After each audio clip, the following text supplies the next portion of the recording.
Hi, welcome to My Favorite Mistake. I'm Mark Graven. We're joined today, coming to us from Australia, is Eran Thomson. He's our first guest connecting with us from Australia, and we'll hear a little bit of Eran's story and background. But he is the founder of a number of companies. One of those is a product, Song Saga, a game that we're going to talk about here today.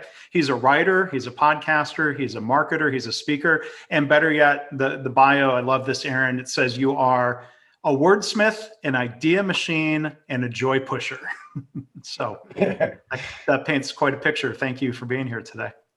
My pleasure. Thanks for having me on. What is a joy pusher when you get that inevitable follow-up question? Yeah, so I think all of us who run businesses or are curious about personal development, eventually get to ourselves to a place where we're trying to figure out like what's our personal brand about, what's our personal positioning about. And I've played with many of them over the years and tried to find the one that felt like the right fit. And Wordsmith Idea Machine has been sort of the moniker that I've used for a long time, and it's still accurate. My unique ability and greatest strength is writing, I'm someone who comes up with a lot of ideas, probably too many ideas. Perhaps even that could be one of my mistakes, is that I get too excited about all the ideas I have and am overly optimistic about my ability to deliver and manifest them all. But Joy Pusher came about as sort of a byproduct of some reflection I did looking back at my career and realizing that all throughout my career, whether that's been in advertising or entertainment or as a writer and a speaker, the common thread has been comedy. Now, I'm not necessarily a stand-up comedian. I'm not an aspiring performer or a TV celebrity, but I do appreciate the levity and authenticity and the kind of like an authentic response to comedy that comes with being what I call a joy pusher. And basically what I try and do is connect people through high-grade comedic moments, right? So it's just bringing some joy and delight into everything we do, and if you just step back and realize like, oh man, we're all working so hard, we're all grinding away, we're all working, crazy weird hours, especially now that everyone's working from home and the lines are more blurred than ever about what is work and what is play. From my perspective, it becomes more important to find ways to inject some of that into our routine. And I guess the real trigger for that for me was one of my previous businesses that I still own called Laugh Masters Academy. And Laugh Masters Academy was Australia's first sort of long form improv comedy school. And off the back of that, I founded another business called PowerProv. And PowerProv uses the philosophies of improvisation, but transplants them into a corporate context where people can, use those applications in the philosophy to improve their quality of life at work and the quality of communication and collaboration and innovation and teamwork at work. So because it has that comedic element, I think that sort of was the launch pad to this kind of joy pusher moniker. We could all use more joy right now. So no doubt. Anyone who's pushing joy is much appreciated. And then just one other question before we get into the main topic of the podcast. I introduced you as being in Australia, so listeners and viewers might be wondering, is he an American or does he do a really good American accent? Well, yeah, my Australian accent's terrible. Good eye, mate. No, it's horrible. I read somewhere that the accent you have when you reach puberty is the accent you keep for the rest of your life. And so that's my excuse. I've been based in Australia for just over 15 years now, and I've never been able to shake my American accent. And my American accent was already confusing to people because I moved around a lot as a kid. So I lived in the West Coast, I lived in the East Coast, I lived down South. So my accent was an amalgamation of all those different dialects. And so even Americans were confused. And now when I go home back to the States, most people think I'm South African, which is completely ridiculous, but also hilarious. Yeah. So yeah, to answer your question, I am an American living in Australia, and I've been here for a while. Yeah. Okay. All right. So the main topic at hand here, Eran, what do you consider to be your favorite mistake? Well, it's an interesting question and a delightful question, right? I love the reframing of, mistake. And when you and I first were in contact, the first thing that came to mind for me was starting a business with the wrong people for the wrong reasons, and I've done that, and that business has now been sold, and it was very challenging, very painful. It put me on possibly the most accelerated personal development path I've been on since personal development has become important to me. Mhm. And I thought that would be, because it was so big and so omnipresent in my life as an entrepreneur, I felt like, of course, that's what I wanted to talk about. But it's not my favorite mistake yet. I'm still sore. So, Well, and, so and the theme of the show here is not my biggest mistake or most painful. It's it's meant, is there a mistake that was not so much painful, but uplifting or helpful in some way? Yeah. So as I was reconsidering my answer, I came up with something that I think is more metaphorical than literal in terms of how it relates to a business experience. And the story is that for a long time, the dishwasher in our kitchen was driving us crazy. The door was sticky; it kept rubbing up against the cabinetry, and we couldn't figure out what was going on. Everything seemed okay. Turned out there was a slow leak in the hose back behind the cabinet that we didn't catch until it had been leaking for so long that the wooden floors swole up, put the cabinets out of whack, and that was causing the problem. And so I decided that I was going to try and fix this myself. And that was my biggest mistake, because as simple as it seems, I'm mechanically minded and my father's a builder, and I was like, of course I can do this. And, these days you can hop on YouTube and pretty much figure out how to learn how to do everything yourself if you really, really want to, or you're determined. And I thought it was going to be a really simple, easy fix to fix what turned out to be the door springs of the dishwasher, became this whole imbroglio that just spiraled downward and ended up with me like having to dismantle the counter and having to rip the door off and having to drag the thing out, but I couldn't drag it out because the floor was swollen. So then I had to lift the countertop, and and one thing led to another, and I was getting more and more frustrated because I had allocated myself, 10, 15 minutes to do what I thought was an easy fix. 2 hours later, I've got tools all over the place. I've got parts all over the place. I've cut my hand. I've scraped my back on the cabinet behind me. Like, it's just going from bad to worse. Yeah. And I'm losing my cool, and I'm frustrated. And so at some point I gave up. I was like, okay, I probably can keep going. I probably can fix it, but I'm past the point where I'm able to think about this problem rationally. And really, I shouldn't be doing this. There's other things that demand my attention that are more important. And so but then I had to put it all back together, and it was still broken. More broken than it was? Yeah, it was worse. So I was like, oh no. So then, my wife comes on the scene, and she's like, shaking her head, and she was sort of like, why do you think you have to do this? Everything, why did you do that? And I was like, well, I guess I just sort of felt like I need to be able to fix stuff. I need to be able to fix everything myself. And she's like, I don't know if you think like fixing a dishwasher makes you a man, but I think you'd be more of a success if you just called someone who was a professional and got it fixed. So that's what I did. But layered into that experience, I think there are a whole bunch of interesting learnings and takeaways.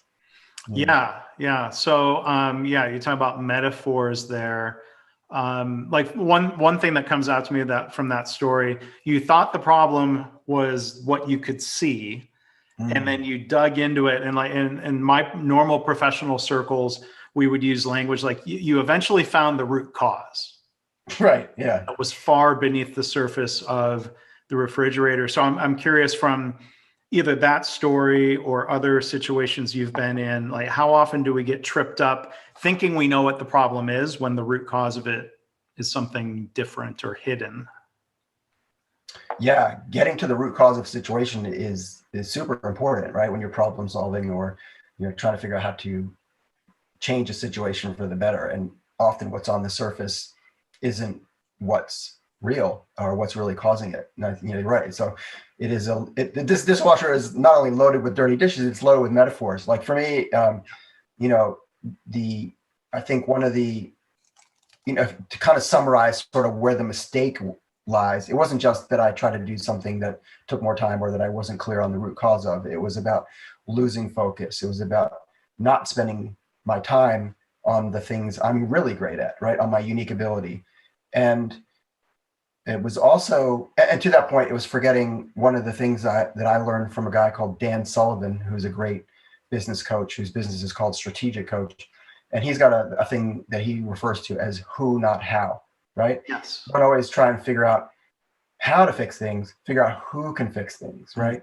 And he also talks a lot about unique ability, and certainly fixing dishwashers is not my unique ability. But for $145, I can get a guy here in 30 minutes who he's great at that, and he can pull it out and he can fix it in 10 minutes and, hand me his credit card machine and I can tap it with my credit card and be done with it, So that for me, the mistake there was that I think that's sort of the bigger mistake for me. And, and in terms of like learnings, I guess it's just because you can do something doesn't mean you should be doing it, right? Right. And like I said before, especially now where we have access, there's a how-to fix or a how-to video for everything now, right, on YouTube. So just because you can find the answer doesn't mean you actually know how to do it or should be doing it, and that hiring someone whose unique ability solves your problem or helps you discover the root core of the problem was a big learning. And now I get that reminder every time I empty the dishwasher. So it's a good reminder. Yeah. Well, I mean, so another question that comes to mind is, from your story there, like trying to think of like, so what is my motivation here? So your wife raised an interesting issue that maybe is transferable into other settings. Is my motivation to accomplish this task, or is there some deeper point I'm trying to prove about I should be able to do this, or prove a point of it's wrong to give up? So that's the other element of your story. Like, maybe we can hold that point for a minute of like, when should we give up? But what are your other thoughts around like, what is it a mistake when we maybe don't misunderstand our own motivation? What do you think? Yeah, it's a great question. Like, can you step back from the moment that you're caught up in and be present enough and aware enough to recognize where you're at, what you're doing, and make a good decision about how to move forward, right? So, sorry, I forgot the other part of your question. Well, so then like, when, a lot of times, like, we value perseverance or stick-to-itiveness, even though that's not really a word, of like when, because maybe even as an entrepreneur, I don't know if you want to go back to that story about starting a business for the wrong reasons. Was it tough to decide that you should give that up or sell? Or at what point do you think like, I'm going to fight through this, I need to see it through? Yeah, I mean, certainly perseverance, like, any entrepreneur would tell you that, stick-to-itiveness, to use your word that's not a word, is part of what drives success most of the time. And for me, I think it was caught up in a bunch of probably negative belief systems around what it means to be a man and what, is it an insult to my personal integrity that I have to pay some guy money to come to my house and fix a thing that YouTube is clearly showing me as easily fixable, right? And maybe it's even just sort of not appreciating the skill, the skill set that other people have spent a lifetime in a career figuring out how to do. And I know fixing a dishwasher may seem like a relatively simple thing, or fixing the door spring on a dishwasher, but it's kind of like that classic story of, I don't know if it's urban myth or not, but there's the story of the people whose computer servers go down and they cannot figure out how to make it work. Their business is losing hundreds of thousands of dollars a day. They hire a tech to come in, and all he does is restart the server. He pushes one button, restarts the server, and everything starts working again. And then he sends them a bill for like, $100,000. And they're like, well, but all you did was push a button. And he goes, yeah, but it was the years of experience that led to me being able to understand that that was how to solve your problem. Yeah. Right. So, so yeah. I think that may be urban legend because I started my career in manufacturing 25 years ago, and there was a manufacturing version of that story about some machine that had been broken down and had been down for days and nobody could fix it. And they brought in this old retired expert who came in and stood and looked at the machine and listened to it for a minute. And he went and drew an X with a piece of chalk on some part of the machine and gave him a bill for $10,000. The inflation now in the tech world, it would make it $100,000 of VC money maybe. But a similar punchline of like, well, why would you charge me $10,000 for drawing an X? And he's like, well, I'm charging you for knowing where to draw the X. Right. That's right. Maybe there's a kernel of truth in that story at some point, but yeah, I mean, it's a good point of valuing other people's skills and knowledge that we thankfully don't have to develop on our own. Yeah, I think that perspective I think we're getting we get that message from probably all sorts of different places, right? And the idea that you're a solo founder and you're going to go out and you're going to make this great thing, but it's cliche, but everybody who's done anything great didn't do it alone, even if they're the front man for the thing they did, or the front woman for the thing they did. And so I think being able to let go of an attachment to your own need or desire or belief that you should be able to do everything, and really valuing the contribution that other people can bring is so important. And I've seen it over and over in other people's business, not just my own. And I think, again, like I said, that dishwasher was a metaphor for that for me, and being able to unload the dishwasher every morning now is a reminder of like, okay, how am I going to spend my time today? How much of it can I spend on the things I'm great at, and how much of it can I get other people? How much of the things on my list of things that need to happen can I get other people to do because they're great at those things on the list? Yeah, that is a really good applicable point. So I want to talk about Song Saga, and we're going to talk about the game, but maybe building on this point we've been talking about. So when I want to hear the origin story, you have this idea for a game. What do you do yourself versus what do you hire other people to do as you create this and bring it to market? Great question. Okay. So, the origin story of Song Saga is, basically, it's a bit of background for your listeners. Song Saga is a tabletop card-based party game for adults that gets people sharing the stories and soundtrack of their lives. It's sort of like Cards Against Humanity meets Desert Island's This, the famous BBC radio program, if anyone's familiar with that.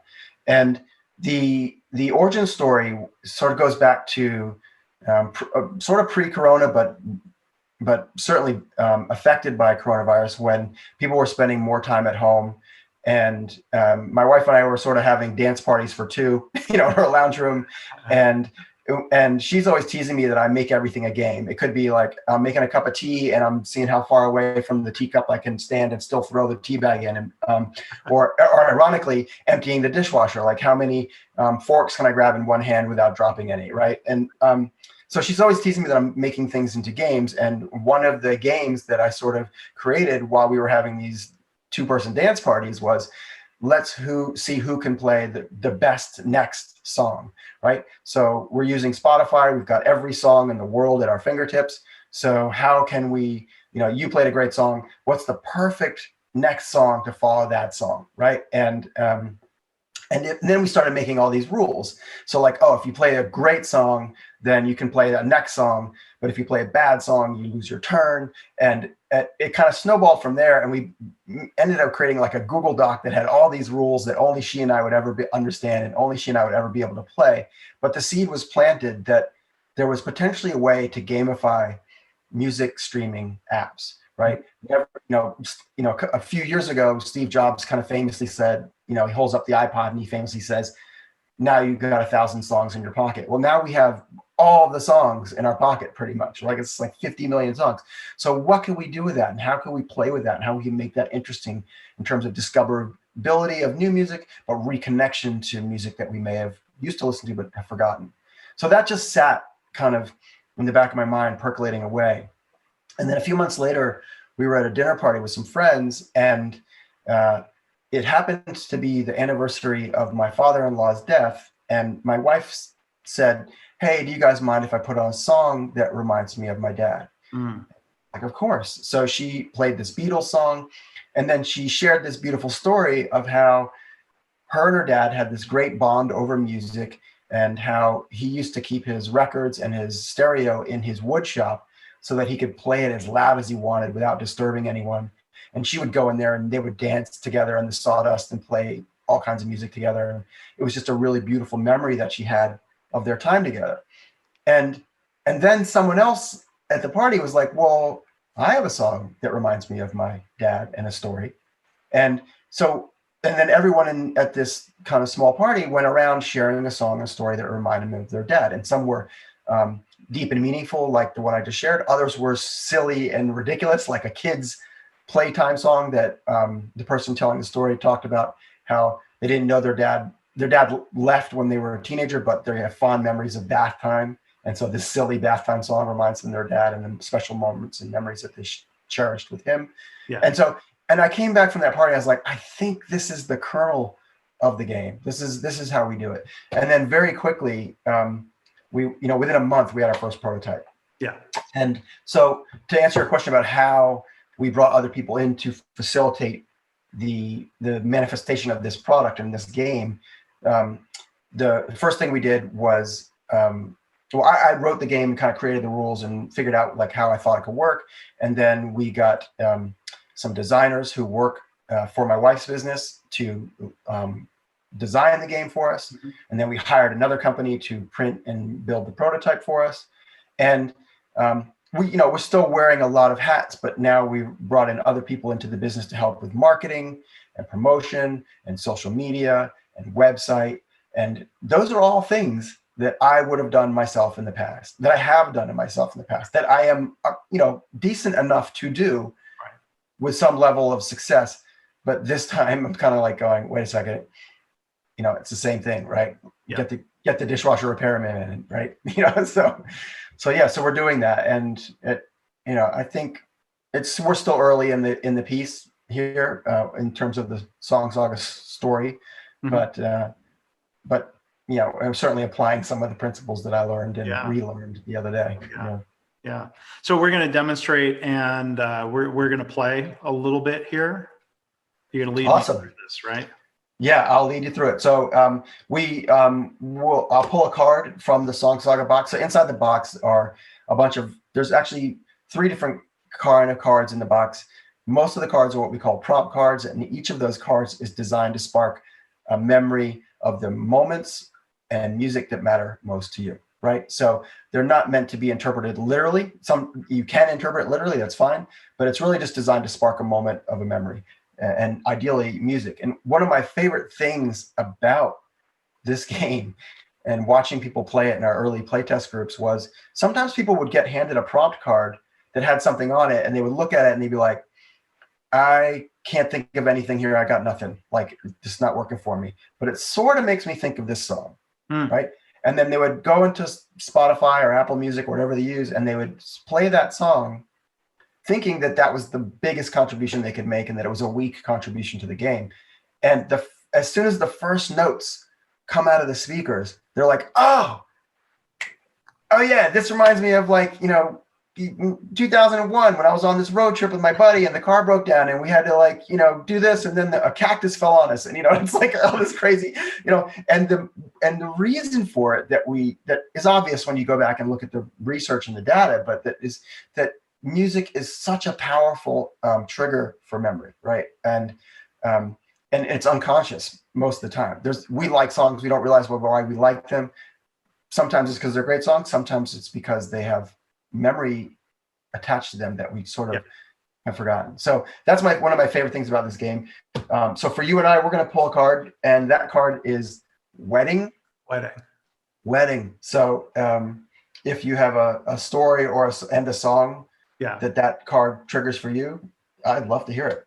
Yeah, and because we're on a podcast, I don't want to get in trouble with music licensing or whatever. But normally, we would play the song, but maybe I just do that now. Well, normally the way we get around that is we just post a link, right? So like I said, every song's available online now. Yeah, but so it's a song. I can pull it up. I use Apple Music, so I have that subscription. So the song that comes to mind of all things is the Chicken Dance song, kids song, or play it at baseball games sometimes, and people do the whole thing. So it's not that because I love the song, but the story. I'm just reminded of wedding planning, and my wife was far from demanding. She was nowhere near there's a show Bridezilla. I'm not trying to paint a picture. Like, she was the opposite of that, and she's amazing. But her one very specific thing was a list of songs that the DJ could not play. Brilliant. She sounds like a smart woman. Chicken Dance, it wasn't even so much about what song she wanted to hear. She had more clarity around do not play. And I know Chicken Dance was at the very top of the list. And then she was also saying, like, pointed at me that my friends would want to do, and so Chicken Dance was forbidden, and all is well. And the DJ held to it. Smart DJ. Mark, on a scale of 1 to 10, how disappointed were you to see that song at the top of her list? Not at all. So, right. Okay. Personally, no, not. I wasn't advocating for Chicken Dance. She thought my friends would maybe request it, and right. That's hilarious. Not allowed. So anyway, so that's my story. What about you, Eran? Wedding. So I mean, for me, this is a pretty easy one. I mentioned earlier that my dad is a builder, but he's also a musician, and so there's a couple of great moments that I'm thinking of. I guess the story I'll tell is actually going to be about our engagement. Okay. And so I planned. My wife and I were together for a long time before we decided to be married, and I think she actually got to a point in our relationship where she thought that was not ever going to happen. Mm-hmm. And when I finally kind of grew up and realized that that's what I wanted for myself and for us together, I knew that because she had gotten to this place where she thought it wasn't going to happen, that I needed to do something special. So I planned from like 3 or 4 months in advance, sort of a secret engagement party. And the way I did it was I rented an art gallery and I invited all our friends to create a piece of art themed around either her and me or her or love, right? And invited them all to send their art to me. And then my father flew over from the States to Sydney, and we hung all the art. We framed and hung all the art in the gallery, and we got caterers and got DJs and everything all set up. And then magically, nobody gave away the secret. Like, all these different people were participating in this crazy idea, and it still remained a surprise. And so on the night, I casually said to her, like, hey, my friend Damo is having a art exhibit at this gallery. Maybe we should pop by on our way to dinner and just say a quick hello. And she was like, oh, okay, I guess so. So we pull up in front of this gallery and we walk in, and it's a legit gallery and all the art is framed. It looks like you would expect an art gallery to look. And she sees a couple people that she, in the crowd, she sees like some friends. She's like, oh, yeah, they're here. Oh, that's nice. Oh, look, they're here. And all of a sudden she's like, wait a minute. And you can see like the smoke coming out of her ears. Like, everyone we know is here. That is so weird. How do they know our friend Damo, who's, fake gallery I made up is the reason to be there? And she's starting to spin out and lose the plot. And as we walk deeper into the gallery, she comes around the corner, and my dad is there playing guitar, and she loses her mind because, like, he's supposed to be in the U.S. What's he doing here? And the song, which eventually became the song that we also listened to on our wedding, or played while she was coming down the aisle on our wedding day, was "Lovely Day" by Bill Withers, a classic tune. So so that's my story. My song is Bill Withers' "Lovely Day," and the story is surprise engagement. She said yes, so that was good. yeah, having fun at an art gallery, turning an art gallery into a disco. So you, Yeah. on a scale of 1 to 10, how confident were you she was going to say yes then with this party going on? I'm gonna say 9. Yeah, there's always a variable. Yes. Yeah, you probably never want to think that's a 10, but yeah. Yeah. Good. I was pretty optimistic. Okay, good. So that's cool. And so the point with the game, it's about the fun and the stories more so than earning points and winning. Is that fair to say? Or Yeah, that's an interesting question. So when we did our playtesting in Australia, everyone was like, "Oh, cool. How do you play?" When we did our playtesting in America, everyone was like, "Oh, cool. How do you win?" Right, which I thought was a really interesting cultural observation. Yeah. And so the original version of the game was designed more around to foster the connection and sharing that is a byproduct of play. Yeah. Then we sort of went back and gamified it to make it, more accessible to people who just want to win. But even in the playtest groups where people were like, "Okay, how do I win?" They realized very quickly that the joy of Song Saga is really about the reconnecting with your own stories and your own songs and kind of remembering that you've had an interesting, cool life, but also discovering new things about your friends. One of my favorite quotes from a playtest group was a group of guys who'd known each other for 20 years. They went to high school and uni together. And, while they're playing, one of the guys turns to, his great friend and it's like, "I've known you for 20 years and I never knew that about you." Right. And for me, I just think that's such a magical thing to be able to surface those types of memories and feelings and emotions and connections in a group of people. That's why I love this game so much.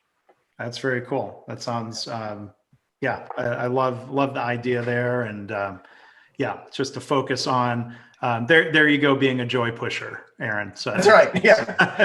Fits my brief. Yeah. So the website for the game is song-saga.com. And then Eran, if you want to tell the listeners, you've been so kind as to offer a giveaway, if you want to tell people about that. Yeah, so we've got one game that we'll give away to one of your listeners. We have new stock coming in November, so we'll be ready to fulfill hopefully before Christmas. And we can, I guess the easiest way for people to enter will be to go to your website our website / my favorite game. So it's song-saga.com/my favorite mistake. Sorry, I think I said game. Song Saga I'm going to say that one more time. There's always going to be a mistake involved and a mistake about, see, no, I did it. It's contagious. A mistake about in a podcast about mistakes. So let's go. I'm not going to edit that out. Oh, perfect. Thanks a lot. Okay. One more time for all the money. It's song-saga.com/my favorite mistake. Go there, fill out a quick form, and you'll be on your way, hopefully winning a free copy of Song Saga in time for Christmas. Third time was the charm, as they say. Oh.